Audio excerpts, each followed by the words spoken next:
made last. Yeah, I'm with you. Yep, that makes sense. I agree.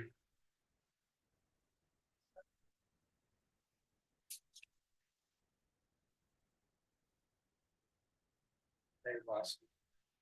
Yeah, I'm with you. Yep, that makes sense. I agree. Degrees twice. Yeah, I need to record that. Just keep using it. Yeah. Yeah, I. Right. Use it. Yeah, I'm with you. Yeah, that makes sense. I agree. Degrees. 1, 2, 3, 4. Yep. 5, 6. No, we have an attendance award for counselors. I'll leave it there. Have 100% attendance. There's how it works. Okay. But that you're going with. Oh, okay. Okay. Well, I'm supposed to be here. That's the job. Yeah, I don't know why or something. I'm not gonna do that. I mean, John's clearly not gonna get it, but what is he doing?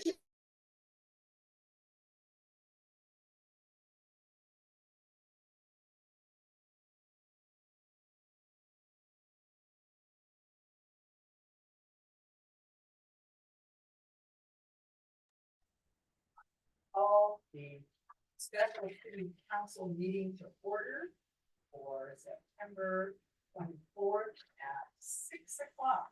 Thank you all for being here. It's a beautiful evening. Thanks for taking time out of your schedule. We'll start with the Pledge of Allegiance and Council, would you lead that for us?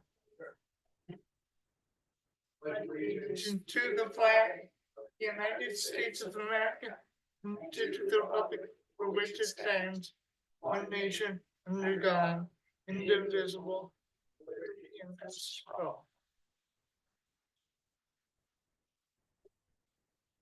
Sammy, would you do roll call, please? Yes, we have Counselor Bowman, Counselor Wells, Counselor Lehman, Counselor Fox are present, Mayor Bell, and Counselor Smith and Engelbretson are absent tonight. There is a quorum. Citizen testimony, is there anyone signed up to speak? No. And please make sure your microphones are on. Mine was not, and I apologize for that. Okay, next up, no citizen testimony, so we're into ordinances, resolutions, and contracts. You all remember we discussed the Pavilion Park Phase 2 and perhaps ongoing phases, the improvements, and discussed the bid a bit last time. Since we didn't have the artist rendering of the proposed, now this is a rendering, this isn't the final, this isn't exactly what it's going to look like. You'll find those in your packet in front of you. Also, those were late handouts. So I will turn this over to Adam and to go through the packet and answer, we can have discussion and answer questions. Great. Thank you, Mayor. I'll echo that. Thanks for being able to squeeze in an extra meeting this month that will help things out considerably moving forward. This item, as the mayor said, is really a continuation in most ways to the meeting of the 10th, where we talked about bid options. This is phase 2 of Pavilion Park. And we got it out to bid this phase and had great bidding response.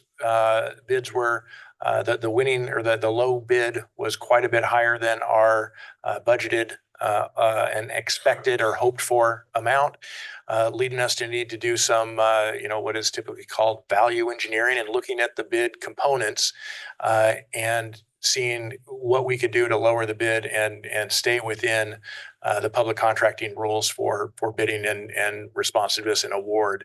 So tonight, I've got a quick slide deck that maybe we can go over just as a summary of from the 10th, and then we can get into kind of the task at hand tonight, which is to actually make a decision on the modified bid and authorization for a contract execution to get that bid going and locked in. So on the screen is as the mayor mentioned, that's the original concept plan. We talked about on the 10th that this was put together in February of 2022. So were the cost estimates that were a part of the grant application that ultimately was awarded. So the good part of this project is that substantial portion of the project cost is grant funded. The only kind of negative to that is that the elements of the project are therefore fairly locked in. That those are the things we need to do in order to get those funds. So we don't have tons of kind of local flexibility to remove major elements and do things, because if we did, we would also then we could, but we just don't get the grant dollars that are associated with that. So that was a little bit of a constraint. So that's just a layout. And as the mayor mentioned, there was, I should have brought this up at the last meeting for everybody to review and look at as a refresher to the project since it's been a bit. So that's the layout of what we hope to accomplish still. This is a little bit different than the final bid drawings. The final bid drawings are shown here on the next slide. That's what went out to bid, along with 20 other pages of utility cut sheets and other things. But there is also a copy of the entire PowerPoint in paper there in front of you if you want to follow along that way. This is the planting plan. Excuse me? Which paper is it? Oh, it is. There's a PowerPoint. It looks like this. Sorry for interrupting. That's okay. My name is- Front page looks like this. I should have said that to start with. Thank you. Yep, it's available on the screen and in paper there. This one is just to kind of bring the project to current. This is what the primary features of the bid elements that we're talking about tonight that came in a bit higher than expected.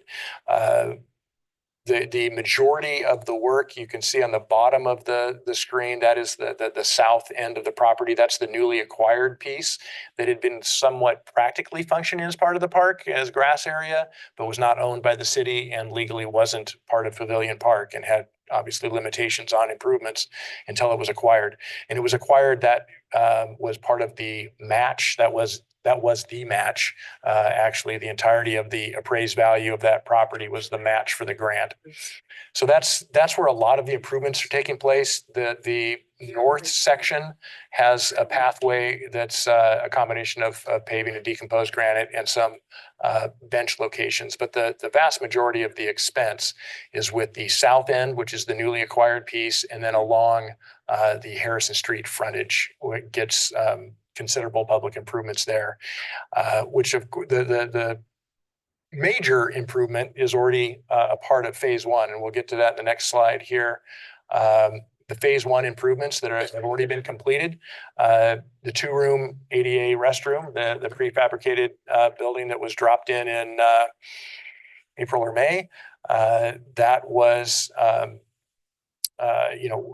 key piece to the project, and not an inexpensive piece, but it's a really great product. I think it's going to last many decades in its space. Along with that, of course, had to be the septic tank. There were no public improvements or infrastructure on the parcel at all, except for some irrigation and some limited electrical. So the septic tank was installed. We did that in-house. We did the prep for the ADA restroom in-house as well, got the pad prepared, and we just use subcontractors for electrical and plumbing since it's not in the right of way. When it's on private property, there are some limitations of what we can do. So the water line extensions to this and the fountain and the irrigation were all done in phase one, as well as some of the core electrical extensions. And that was about a little over $250,000 expended in that phase one. Phase 2 improvements here on this next slide that are coming, that are part of the bid elements that we're talking about tonight. ADA parking and pathways, most of the ADA improvements, concrete work, curbing that are along the North Harrison frontage, and some storm drainage that are associated with that. Urban forest plantings, so there's significant mounding and grade changes for the design in the southwest corner that really intended to mitigate noise and visual from North Willamette to kind of cocoon the park a little bit. So that raised grade will have a lot of plantings of trees, shrubs, and that's been very much reviewed and input provided by the Park and Tree Committee on the types of plantings and what's going in there. A lot of electrical lighting infrastructure. The bid, an alternate to the bid that we did not choose to add on to this, included actual installation of the lighting pedestals and all of that. What is in the base bid is only the lighting infrastructure, conduit, and the footings for all of that. That is, as the mayor mentioned, likely somewhat of a phase 3. So, but all of the excavation, since we're kind of ripping and tearing the place up, we need to have some electrical done. So we're completing all the electrical for future lighting, but the lighting fixtures themselves are not a part of it. That was a considerable added expense that we don't have the funding for. The water feature and the water fountain is an element that the infrastructure for that is part of phase 2. And it is also a requirement of the grant. It's an element of the grant. I think that is still yet to be determined, the final design and kind of the scope and scale to figure out what the actual costs are. I think that has some fundraising donation capabilities. I have a question. So phase 2 is not the conclusion of the project.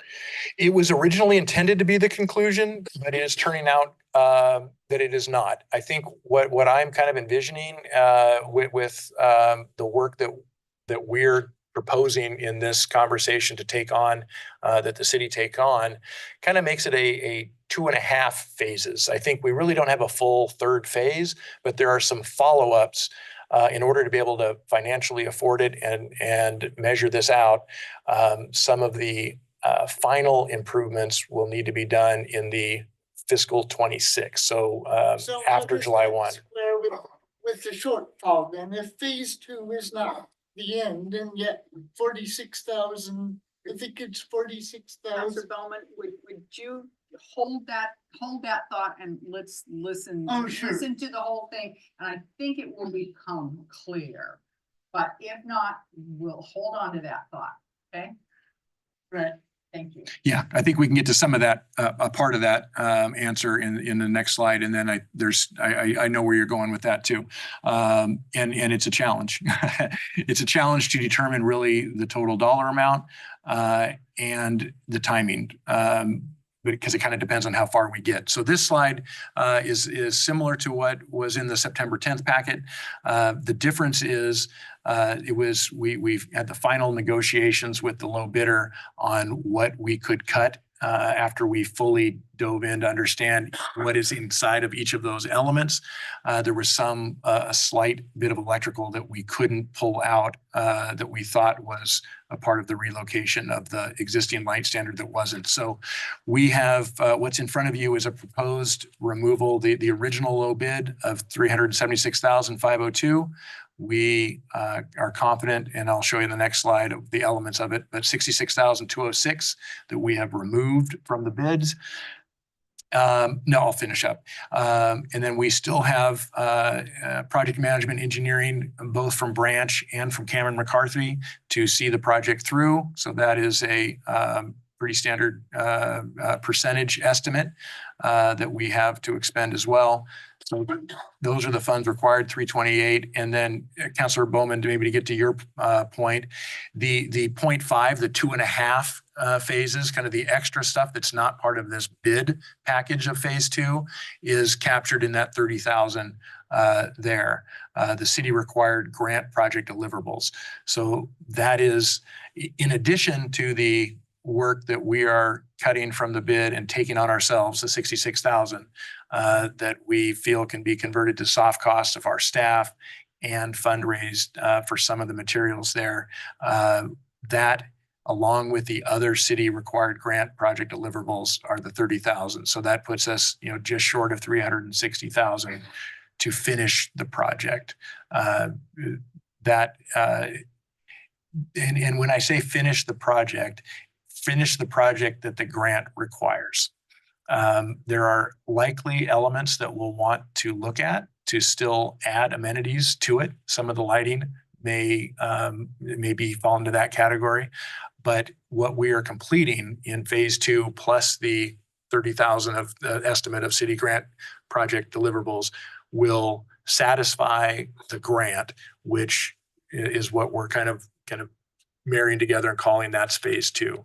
And those we have to get done in order to get the reimbursement from the state Parks and Rec. So the remainder, the half phase that's left out there is really it's more of a timing thing. The dollars we're talking about that now, the timing about when those happen extend past the bid, if that helps clarify. We're basically we're becoming a sub of the primary contractor and saying these 6 elements, and we'll go through it here in the next slide. These are the bid items. We talked about them a little bit on the 10th. These are the bid items that we're removing and why we think they make sense to remove. So I'll quickly go through them. And I think Brian mentioned most of these when we presented last time, but the concrete mow strip, unfortunately, it's a common one that gets removed. That is a handy, actually efficient. It makes maintenance easier, faster, and also is a good separator between grass and landscaped area. As I mentioned here, it's not critical to the user experience and not required by the grant. Removed that. The ADA parking, striping and signage, Public Works staff is very familiar and used to that. That is common work that we are able to do. We removed that and took that on ourselves. The remove and relocate the existing ornamental light. There's an existing pedestal, 15 foot or so, kind of green, that is in a somewhat awkward spot. It probably made sense at one point. The original design was to take it away from there, put it up in another location, which was, I think it was 12 or 15,000 for that. So we were able to, just say, let's cap that, let's remove it, cap it. And then that goes with our lighting conversation later about how we want to light it. And I actually think this might be better off if we also want to look at how we've talked about that intersection in the winter for how we want to pedestrian light that in general. So maybe we're using the Pavilion Park property to also help our sidewalk and our crossing lighting. And we can place things exactly where we want them. So that was proposed, and that's proposed to be removed as well. It gets it out of there and isn't in an awkward spot, but it doesn't replace it in phase 2. The boulders, they're decorative boulders primarily. They're not like retaining wall style. They are decorative for the design. We can acquire and place those ourselves. We have the ability. One of the primary reasons we look to remove those is those might be a very viable candidate for a donation. So taking the costs completely out of the picture and having it be donated from down the road, possibly. The same thing for the next one, site restoration, seeding topsoil. There's a lot of just putting dirt 3/4 minus back when forms were removed from concrete. A lot of kind of heavy labor work, but not technical landscape work that I think our staff is able to do. And the topsoil, we may also might be a very good candidate for a donation opportunity. So we looked at, that was kind of a theme of this, is what could we pull that if we leave them in the bid, there is a really awkward way to deal with donations. We're able to deal with donation potential when it's more on our side of the ledger. And so the seeding isn't the seeding for the entire thing. It's just patch seeding for the areas that are disturbed, that are intended to have grass. And then the final one is irrigation system repairs. The irrigation system installation was left in, and that's in the, you see that in the packet, this whole list of items. That was the major expense. The irrigation system repairs was called out as a discrete separate bid item. And Public Works staff is familiar with the issues with the existing system, and we can make those repairs. So we pulled that. So that's kind of a recap of what we pulled and how we think we can still cobble this together in a way that doesn't, it's only cobbling behind the curtain, right? It's the final product will still be the completed as envisioned product. It's just a combination of the bidder and ourselves doing a little more of the legwork than we had initially anticipated. Quite a bit more work, honestly, on the Public Works staff than we had anticipated. So that's kind of the more of the details that we didn't have on September 10th that hopefully provide you a full picture of what we're looking to do. The ask or the recommended action or the need for action is to have council deliberate and determine whether you agree with the staff recommendation of modifying the low bid with the removal of these items and accepting that modified low bid and then authorizing me to execute the contract.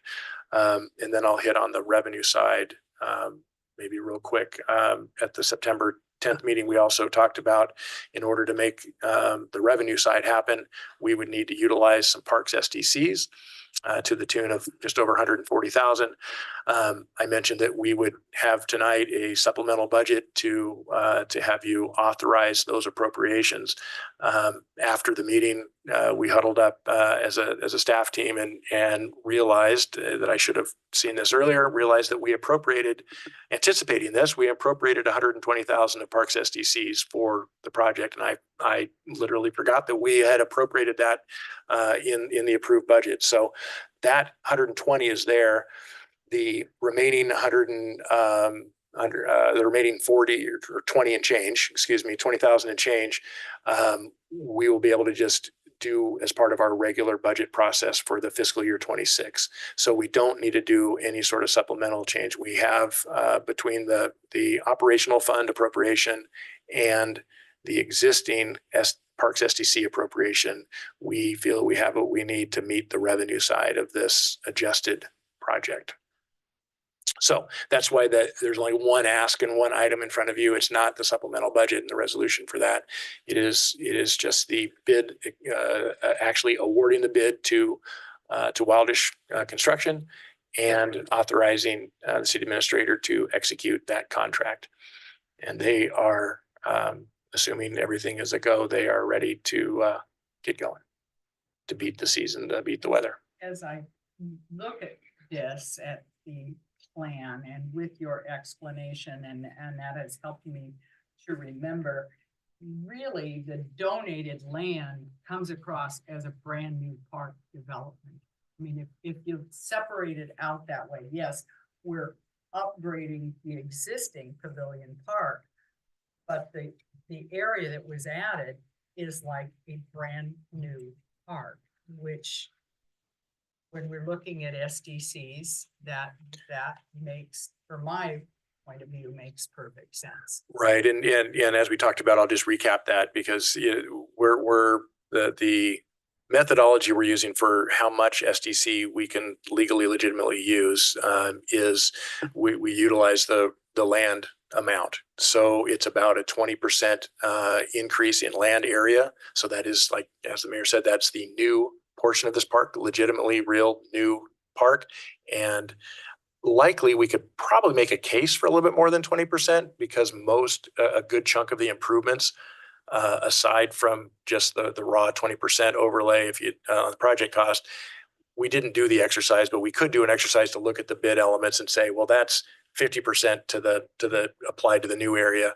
We just took a pretty conservative, careful 20%, saying that is for sure meets the growth related limitation that SDCs have. So SDCs can only be utilized for the growth component of the parks system, not the existing. They can't do capital or maintenance for existing parks. So it is a conservative and very legitimate utilization of those funds.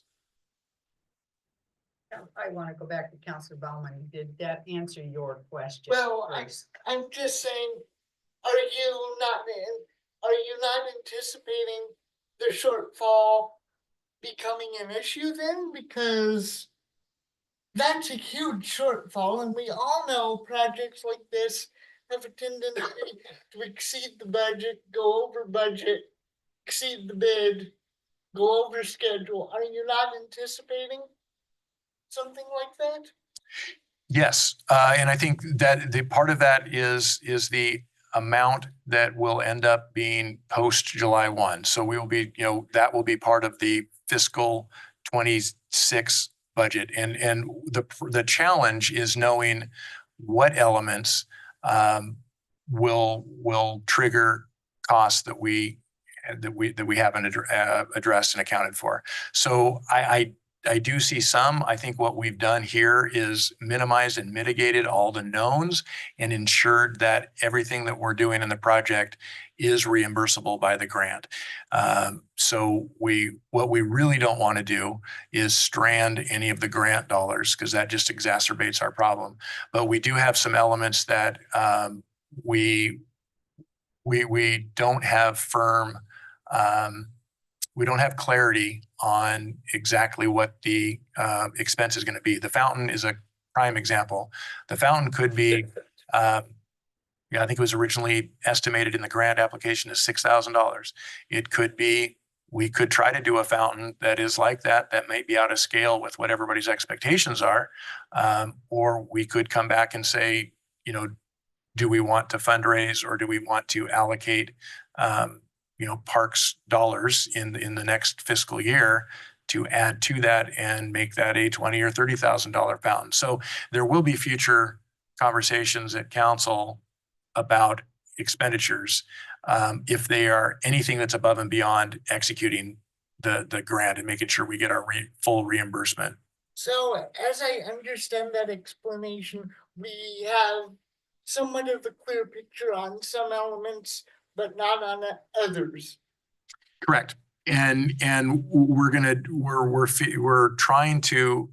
we're trying to do is meet the grant deliverables 100% and see how we can meet them on our own ledger and reduce those costs. And so as we go, we'll have a better idea of how expensive or inexpensive some of those extra elements are. And I think there's been some, I sat in at the Parks and Tree, I staffed that meeting last week. There were some good ideas, I think, already around for putting together somewhat of a fundraising donation campaign, a kind of a coordinated effort. Some of it maybe being corporate, some of it being kind of businesses that may see interest and value in donating and participating in some community level. So that's another variable is what the expectation, what could we raise that way. But what we're trying to do with this fixed contract and the SDCs and the existing non-SDC funds allocated is to meet, this phase 2 meets plus the 30,000 that we need meets the grant deliverables. Understanding that this isn't nicely tied up in a bow for you all, that it's trying to really pull it apart and look at individual pieces to try and get there. Counselor Lehman. So the restroom facilities, that's on the newly acquired land as well. Correct. And is that a budget under this plan, or was that a separate? That was prior. Yep. And could SDCs be used for that as a growth? Well, that's like I said, what we didn't do is get to that level and start applying we just took a broad, 704,000 or 702,000 was the project, total project. 20% of it is going on land that's new. Let's take 20% of that total, and that's the 140. we could do an exercise to see what we legitimately could, squeeze legally to add more SDCs to this. My kind of my recommendation would be that if we look at that, we could do that on a reimbursement basis, to maybe defer that and see if that is something that we need to do or not. Because you can apply SDCs and basically, after it's known what the expenses are and look at the final, and then basically do a journal entry to and recognize it by council, recognize that expenditure with a different methodology. That was approximately 140,000. Right, the straight up 20%. Yeah, I think. The restroom. Oh, the restroom itself was, I think, 118,000. But so what we already are doing is applying the 20% thing, 20% methodology to that as well. So we already are catching 20% of that cost in the SDC. And just a clarification on number 5, phase 2 benches, did that also include tables? Yes, tables and benches. Yeah, I should have hashed that and had both. Yeah.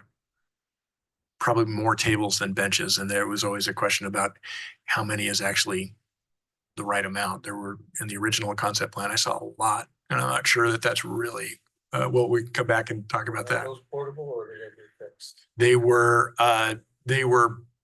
portable. They weren't cast concrete style. They were removed. They were movable. Yeah. One of them must be ADA, so it's that goes out further.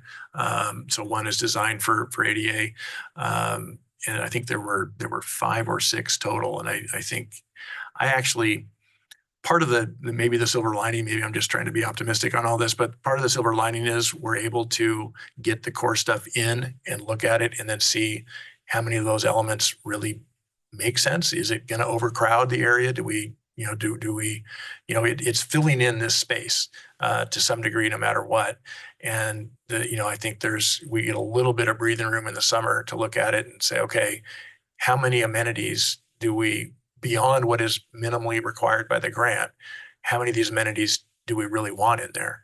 And I think deferring that till we see a little bit more what it looks like. The mounding that, should you all move forward on this tonight, the earthwork and the mounding that'll happen probably in the next 30 to 40 days will give a pretty good visual, of how that's kind of going to change. I think it's great myself. I wasn't here for any of the design work, but I think it's a great improvement. But the amenities, it's kind of nice to give a breather and see, I think, how full to make it. And those things can be added after we've sort of lived with it for a bit, and as you say, see what works and what does not. Right. Yep. Councilor Fox. 2 questions. One probably got answered on September 10th, but there. In looking at the budget that was developed in 2022, since you weren't here for that, did we miss something, or have all costs skyrocketed so much? That's a good question. We kind of touched on it, but that's a great way to ask it at the last meeting. I think mostly just skyrocketed, 30 to 50% in a 2.5 year period, is unfortunately what we're seeing in water, wastewater. It's what we're seeing. I think I mentioned in the meeting on the 10th that I didn't get into the details, but City of Bend just recently has a very similar thing going. They have a few more zeros, associated with the project, but it's the same issue. They're going back to the drawing board and removing elements. I think there was a grant component as well. So they're trying to do the same exercise because things came in so far over budget. I think ours is a little bit exacerbated by the fact that it really was February of 22. So we're coming up on, almost 3 years since those original estimates were made. I would add that I would guess that's kind of the 80-20 thing. That's 80% that and 20% some of the design, components and amenities. That it's a fully completed park improvement, like nicely dialed. Now, my other question is the remove the existing the intent was to relocate those, lovely looking, but basically obsolete, lighting systems. Yep, that was my understanding. Exactly. The one pole is sort of like within the park, so you kind of have to jog around it. So I think that there was only one. Yeah, there are more than one of those there. Only one was targeted to be relocated. And of course, the relocation is extending, conduit and junction boxes and all that. So I think it was 12,000 and we were able to get 9,000 off of that because there's still electrical work to cap it and address some. I think it was either 2 or 3. So we got 10 off of that by just removing it, and we'll probably take the fixture and keep it for, pieces, parts for any of the other ones that need it for a while at least. What was the point of relocating the existing? I think it was to put it more, less in the way. I think there's a path. If we go the plot plan, there's a path there and some of the benches, and it really just was in a weird spot for how the path was. The landscape architect did it, and I think the relocated spot was more towards the perimeter and was closer to the crosswalk area. So it was more like an entry light to the park from that. That would be the northwest corner. So I think it's a plenty smart idea, and it might be where we end up with wanting some lighting. But it was just an item that was separately bid that was able to be kind of cleanly removed.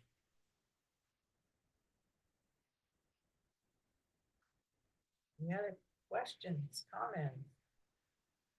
On the fiscal side, I'm extremely concerned. I really am, because this just seems we're just gonna put an ample amount of resources into it, and it's just gonna get consumed, and we just wait and see whether that's enough and what more we can do. I feel extremely uncomfortable allocating this amount of resources without a much clearer picture. A much clearer picture of where the money is going to go, how much each individual part would cost. I mean, I was extremely confused, and I'm very good with numbers. I don't feel comfortable with this because it's not clear. And I can think of much better things to do with taxpayer money, frankly. Counselor Bauman, I do want to point out that we have an obligation to do the things that are required by the grant. Otherwise, we don't get the grant money, which is a great deal more than it's $171,000. So if we default on that grant, and also I will add, if we default on one grant, when we put in for another grant, we are much less likely to get it. Then why did we apply for it if we weren't absolutely sure? Again, I want to say this, and I'm probably speaking out of turn, Mr. Hanks. But I'm going to say it.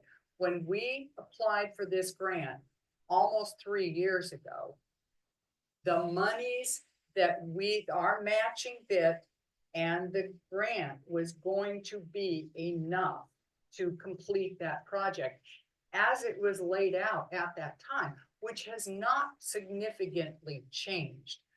But the cost of everything associated with it has skyrocketed in the last 3 years. So Clearly, that's why we're talking about this clearly tonight. it has, and I understand where you're coming from too. Believe me, I am no stranger when it comes to grants. My family has done some professional work with that in the past, so I'm no stranger to the process. My fiscal instinct is to say, if you don't have the money to do the project, well, things happen. You either fund it all or you don't do it. I mean, we teach our kids, be wise with money. This does not seem very wise. What are you feeling is not funded at this point? Well, What- we have 46,600 something dollars. That's a black hole in the budget. We don't know if that will grow. We don't know if that will remain static. We don't know if costs will increase. They probably will. And it does not seem wise to me to go and fund something and say, we've got this $46,000 gap. We'll figure it out as it goes. That doesn't seem wise. Counselor Wells? A question on that issue, is that $30,000 grant project deliverables, isn't that kind of a contingency to not only cover what might be that other half phase maybe, or possible cost increases relative to phase 2 costs? Can you use it for that? It is a little bit, it's trying to anticipate the hard dollar costs that we're incurring with removing that 66,000 from the bid, from the bidder's responsibility. So much of that 66,000 is our labor, right? Which is a soft cost, that it isn't a hard dollars out the door. It's a reallocation of our resources and what they do, and instead, what they don't do while they're finishing this park work. It's mostly that, but it is also, a bit of, it's catching what we are estimating the minimum grant requirements that we have to in order to get that 171,336. We've said we have soft costs plus we're estimating 30,000 in hard costs. Now that could possibly go down with donations and fundraising.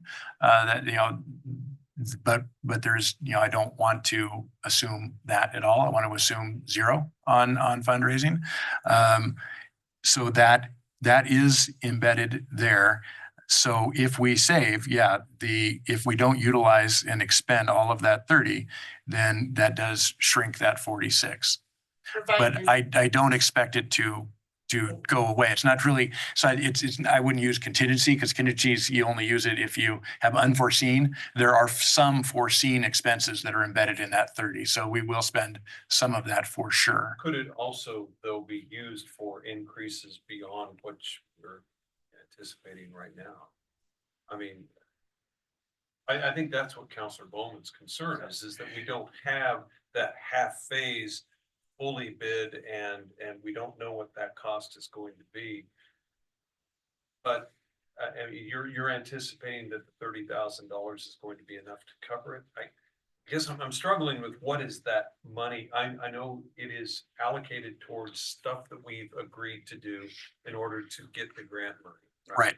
Yes. You've also given yourself a little cushion there because you're not quite sure what the scope of those improvements are going to be, right? Right. Yes. And the cushion is, I would say the cushion is slight. There could be some cushion in there. What we're looking at, and the cushion grows if more of the things that we anticipate that we need to do to get the grant funds, if those are captured, if we have revenues from grant donations and fundraising, then it's more likely that has cushion. I think if we don't get a single dollar, we spend nearly all of that 30 to meet all of the grant requirements. But we also have, we met, as I mentioned in the September 10th meeting, we met immediately with the grant staff from State Parks and Rec. We're not the only one that he's, of the grants that he's administering that are in this boat. First off, we have to ask for an extension. That should be a formality. The grant expires at the end of December, but we can do that. But what flexibility they can provide is the grant has to have those elements, but there is some scalability within it. So when we say a basalt rock wall, the amount that's basalt, the amount that, there's some leeway in the grant deliverables as well. And to Counselor Bowman's point, I would love to be able to have more specifics to tell you exactly what we can squeeze out of some of the implied and verbal flexibility within the grant itself. I just don't have that. I don't know how much, I can't estimate where we can, where we can fine tune and say, okay, the benches and picnic tables are in there as 30,000. If we can even procure them without, fundraising at 10 or 12, we can then apply that to a different part of the grant deliverable. So there's a lot of actual final moving parts. And I completely understand the discussion and the hesitations because there are a lot of moving parts and there are some unknowns. And the question is, how close do we get to the target with available funds? So, the source of the funds for this project is the grants, and then the other part is through SDCs as well as Park and Tree budget. It's not the general fund, right? Well, yes, it's the general fund, and yes, it's the Park and Tree budget. So it's in the general fund. Okay, it's in the Yeah. general fund, but is it dedicated funds to the parks and trees, or?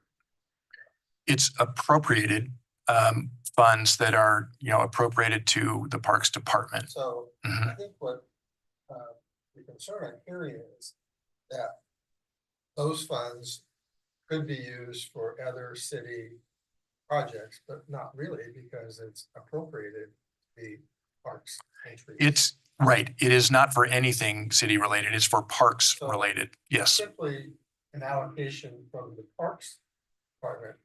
And if it weren't for this project, it'd be for another parks project. Well, having attended the parks meeting last week, I can say that there are many more priorities within the Parks Department that need to be handled than some cosmetic stuff. We need serious weed control, we need serious maintenance, we need, serious plant health and stuff of that nature. Cosmetic stuff is great. It is, and I'm not opposed to it. I just think we have to be smart with our money. Please don't misunderstand me. I'm not some sour individual that says, no, I don't like it. I think it's great. And just, we have to be selective with the money. Counselor Wells. Well, like I think I said on the 10th, though, we don't get the $170,000 unless we spend 140 from our SDCs and another 46,678 from the general fund. So we don't get the money. So I mean, at the end of the day, we don't get that money unless we spend the money. And so I guess the question is, do we stop and don't do anything at all? In which case we lose the grant, we don't dig into our SDC fees, and we don't have to come out of pocket $46,000, right? We can't. We Don't can get it both default. ways. Yeah, but that would be defaulting on the vehicle. Exactly. Yeah, which we never get another we never get another grant for parks again. I would. Well, Counselor Lehman. So back to the methodology of the 20% of the SDCs, would some of this issue be mitigated if we were able to apportion more of the SDCs? Because I think an argument saying that since that restroom is 100% on the new acquired land, it shouldn't just be a 20% acquisition from the SDCs. It could be 100%. I think that's the growth. If it had not been for that land, we would not have had that part of that restaurant, I would think. There is a case to be made. What I presented you is a pretty absolute case, right? Is a no questions asked case. And should we want to do more, I would probably recommend we get some guidance on And I that would think to we be sure should to add. go forward with a motion on this, and I hope approval of it, with the caveat that if we can mitigate some of the park and tree allocation of these funds to be transferred from SDCs, that we would do that to preserve those funds for other park and tree projects.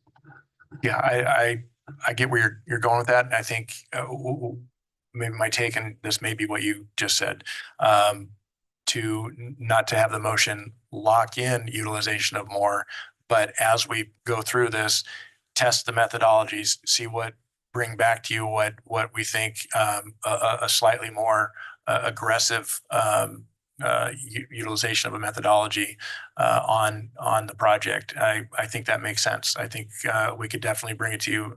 Like I said, I clearly brought forward a conservative absolute. I've had a decently long career working with SDCs, and the safest place to be is in the absolutes. But as long as we document and make a verified case, and it's not that there's a defendable nexus between the two. Yeah, there probably is a few more dollars of Parks SDCs that could be applied here. I just don't have much. Example of that. So, for example, if you had a expense of bringing in electrical from point A all the way over to point B where the new park is, it wouldn't just simply be the 20% of that entire expense for SDCs, because it was necessary to bring it from over here to be here. I would think that could be 100% SDC as well, not just 20%, the 80% that it traveled from here to the new acquisition, I think could also be applied to that SDC. Yeah, the danger, the caution is, inadvertently kind of double counting stuff, and being real clear that you don't have this but for argument over going too far. But conceptually, I understand what you're saying, and I don't think that I think that would be a fine way to move forward. The big picture, issue there is, parks, what are we doing from a long-term planning perspective with Parks SDC funds? That is, the more we utilize for this, the longer it takes to build up the savings to apply that to another capital improvement project in the park system, which likely, would be the Cobra Creek Park in the new subdivision.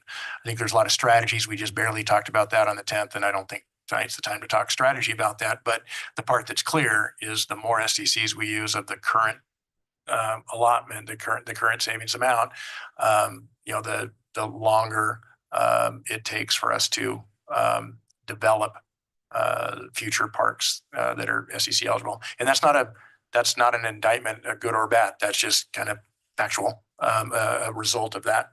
Flip side is that you are able to use less of that $46,000.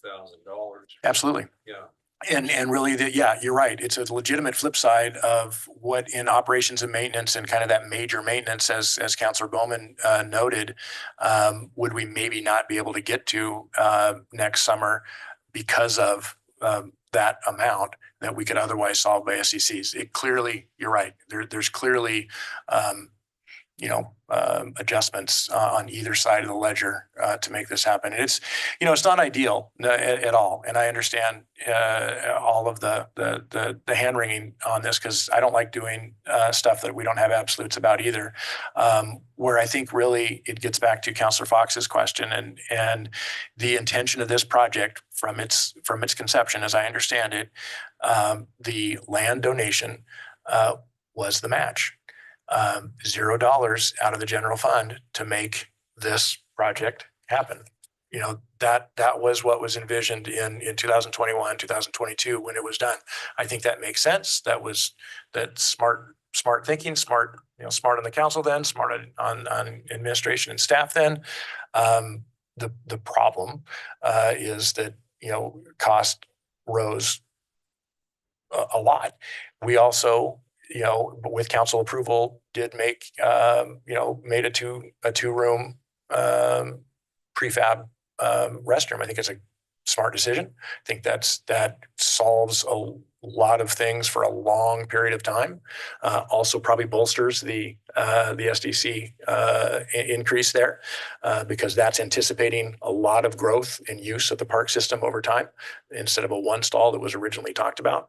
That changed, that was about 20, yeah, right around 28,000 of an extra to go from a 1 to a 2. But if we do a 1, you never go back and do a 2. A lot of things have kind of incrementally happened.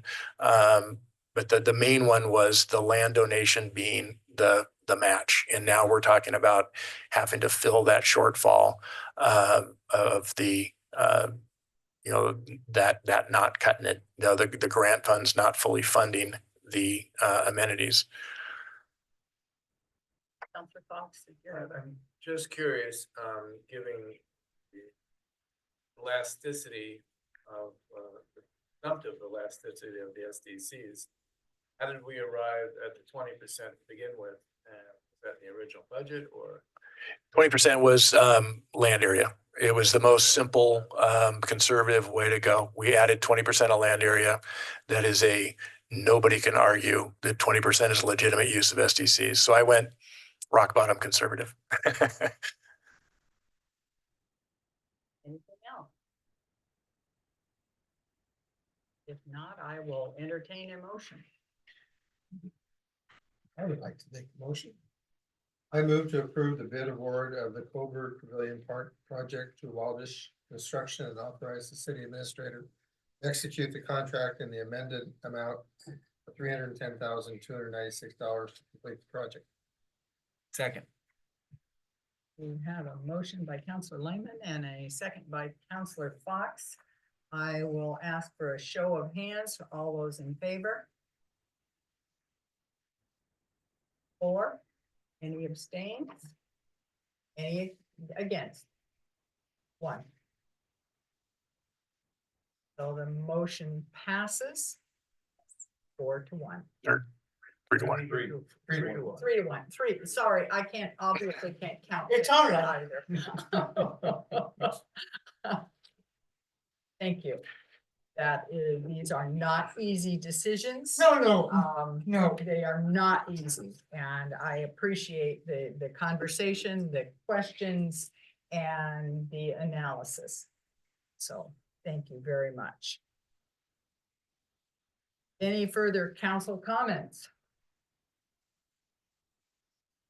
Everybody seen the paving project going on Willamette and Macy and Harrison? Yeah, lift, the final lift was completed today. So the remaining work will be a lot of the storm drain completion, the rain garden plantings, and then the speed cushions that will be the asphalt speed cushions that will come in on, there's 4 total. So 2 on Macy and 2 on Harrison.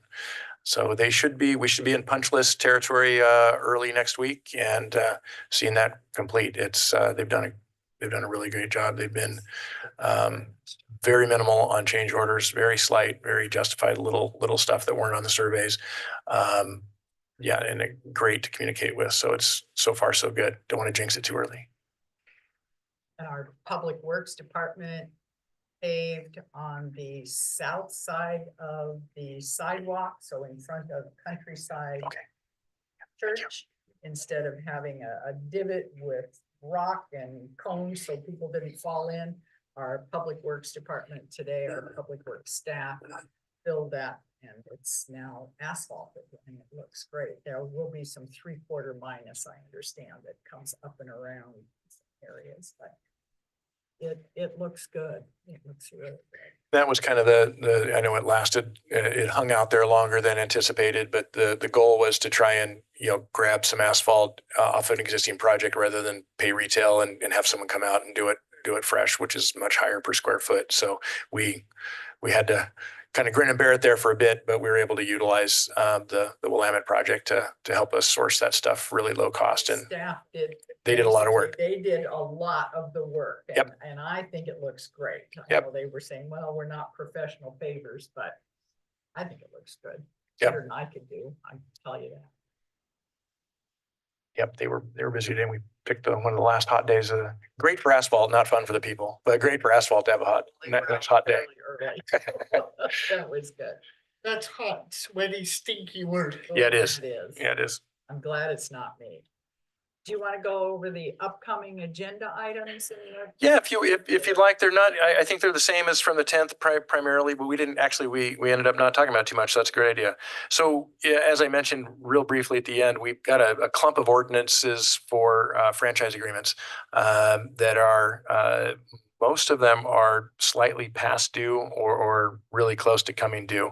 So we are working with LCOG legal staff, mostly on kind of ensuring that the template and the standard stuff is there. There's not really material change on these franchises. The rates are pretty well industry standard. They make sense.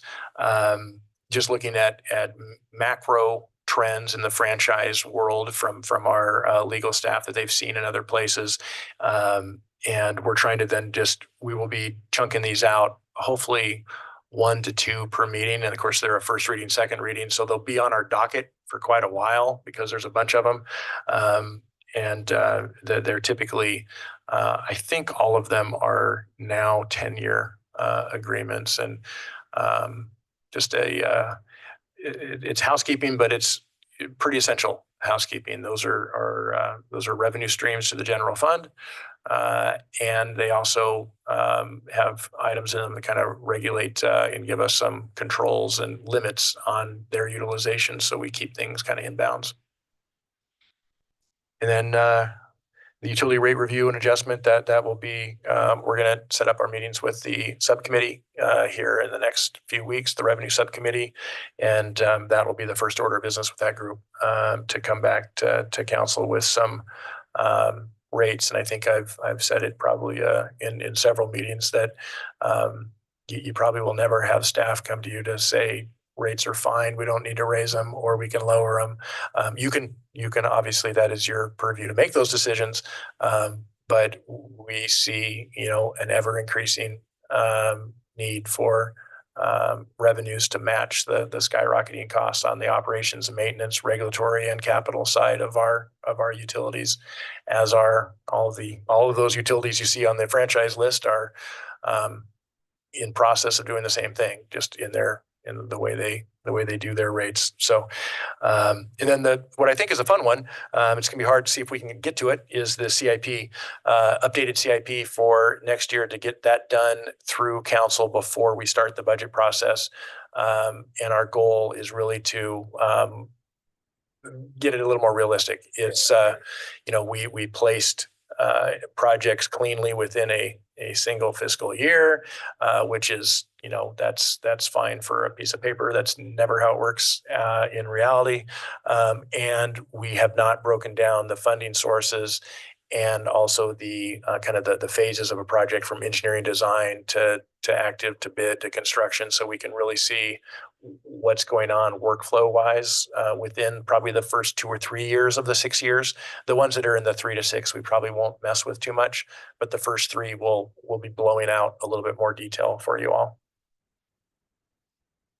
I have Councilor Lehman. an example of inflation, just came out today, that the amount that landlords can raise rents.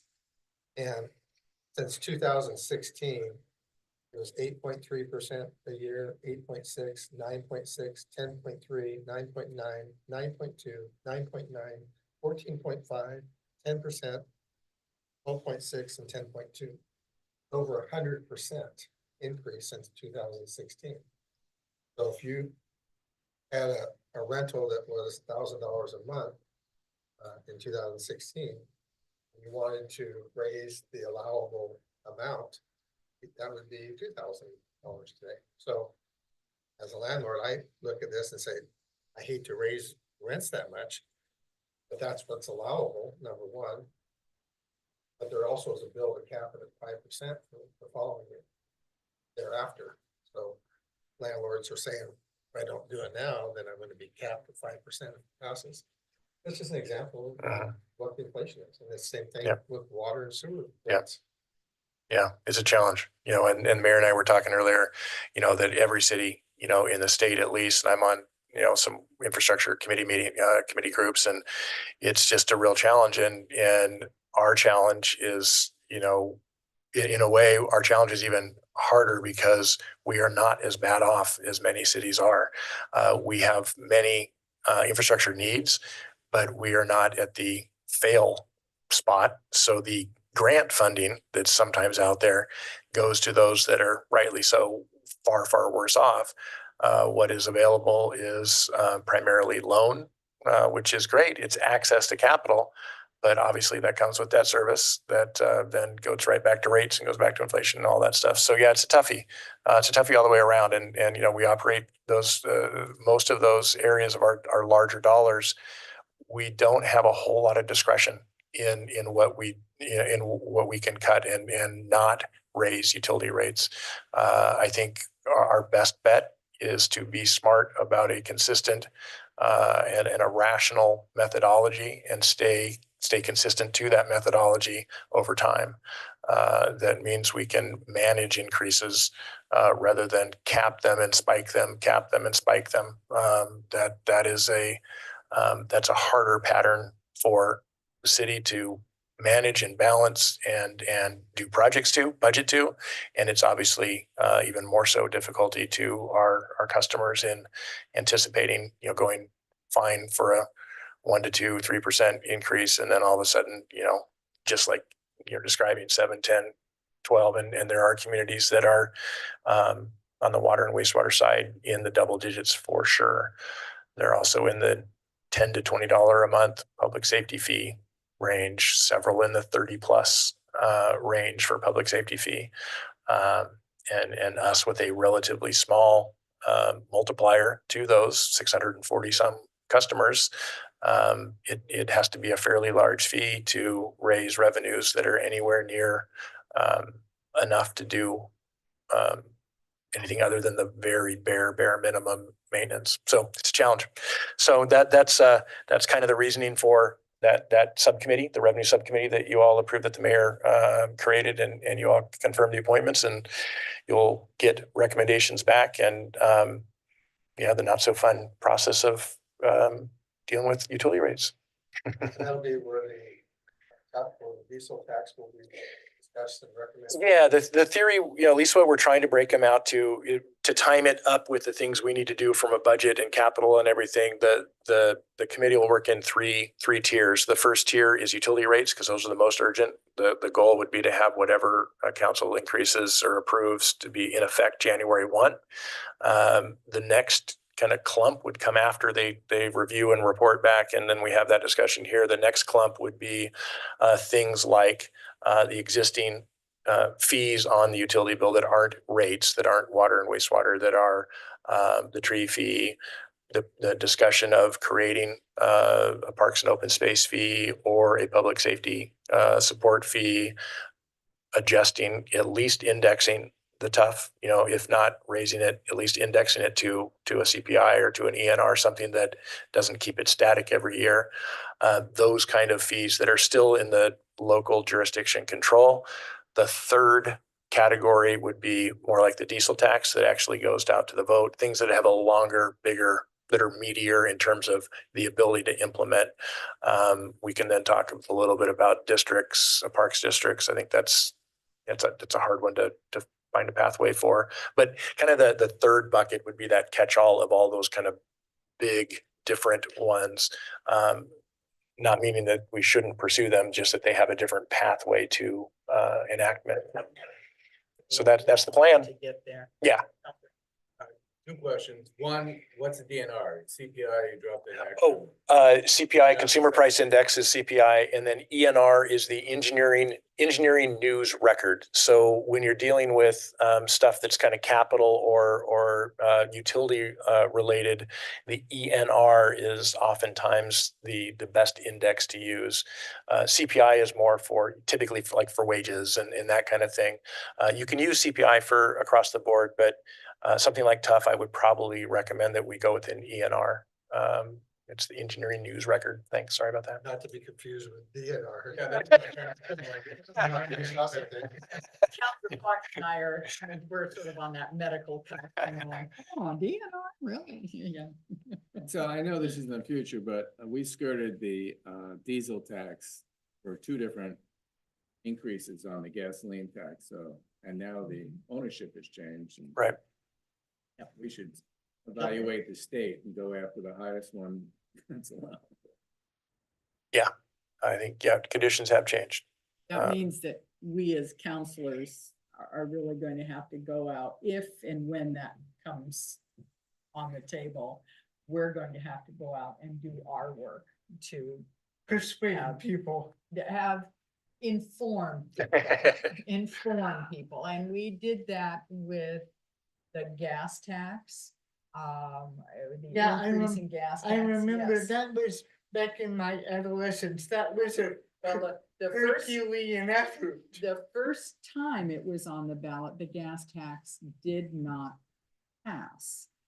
And that was partially on us as council members in not having gone out. And you're absolutely right. Talk to people so that they understood. what Well, was happening. Maribel, you'll remember my good friend, former Counselor Page. Yes, I do. I remember think Counselor actually Page. led the I think there was a there was subcommittee a of subcommittee. You're absolutely correct. And it's a lot of work and just like the conversations that we've had, These are hard conversations. These are not easy decisions to make. no one, nobody wants to make them. That's why we, that's why we're here. yeah. Yes. Anything else? Nothing for the good of the order, and other than I will adjourn our meeting at 7:08. Thank you all very, very much. Yes, thank you all. Yep, thanks.